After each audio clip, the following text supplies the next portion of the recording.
আসসালামু আলাইকুম বিয়স, তো সবাই কেমন আছেন? আশা করি আল্লাহর অশেষ রহমতে সবাই ভালো আছেন। তো আজকে আপনাদের সাথে একটা বিষয় শেয়ার করতে যাচ্ছি, যেটা আমরা দৈনন্দিন করে থাকি।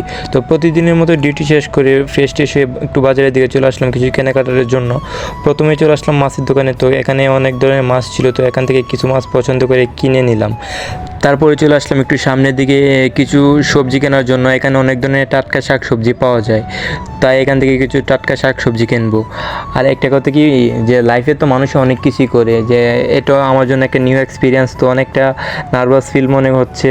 তো যদি কোনো ভুল ত্রুটি হয়ে থাকে তো সকলে ক্ষমা দৃষ্টিতে দেখবেন। আর যদি ভিডিওটা ভালো লাগে তাহলে একটু শেয়ার করে দিবেন। তারপর এখান থেকে কিছু বেগুন টেগুন দেখলাম, অনেক ধরনের শাক সবজি। তারপর কিছু কেনাকাটা করলাম। তারপর একটু সামনের দিকে হাঁটতে লাগলাম। হাঁটতে হাঁটতে সামনে এসে দিকে একটা ঝালমুড়ি দোকান।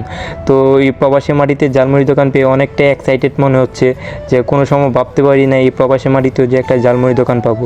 তারপর মামাকে ঝালমুড়ির দোকান দেখে লোভটা সামলাতে পারলাম না, তাই ঝটপট করে মামাকে বলে ফেললাম, মামা আমাদেরকে 2টা ঝালমুড়ি দেন। তারপর মামা হাসতে হাসতে আমাদের জন্য ঝালমুড়ি তৈরি করতে লাগলো, একের পর এক মশলা দিতে লাগলো। তো বলতেছে যে বিদেশে যে ঝালমুড়িটা পাওয়া এটা খুবই ভাগ্যের ব্যাপার। তো মামা তার হাতে কাজ শুরু করে দিয়েছে ঝালমুড়ি বানানোর জন্য। তারপর মামাকে জিজ্ঞেস করলাম, মামা আপনি কতদিন যাবত এখানে এই ঝালমুড়ি ব্যবসা করতেছেন? তারপর মামা বললো প্রায় 9 বছর ধরে নাকি এখানে সে ঝালমুড়ি ব্যবসা করতেছে। আবার সবার মুখে শুনতে পাচ্ছি তার ঝালমুড়ি নাকি অনেক বিখ্যাত, তাই চলে আসলাম আসলে কতটুকু বিখ্যাত যে সেটা জানার জন্য।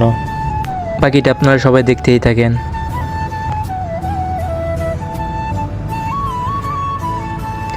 ফাইনালি ঝালমুড়ি হাতে পেয়ে গেলাম, এখন টেস্ট করে দেখবো এটা আসলে কতটাই ফেমাস। সো আজকের ব্লগটি এই পর্যন্ত। যদি ব্লগটি ভালো লেগে থাকে আপনাদের কাছে, তো লাইক কমেন্ট শেয়ার দিয়ে পাশে থাকবেন। আর সকলে ভালো থাকবেন, সুস্থ থাকবেন। আল্লাহ হাফেজ।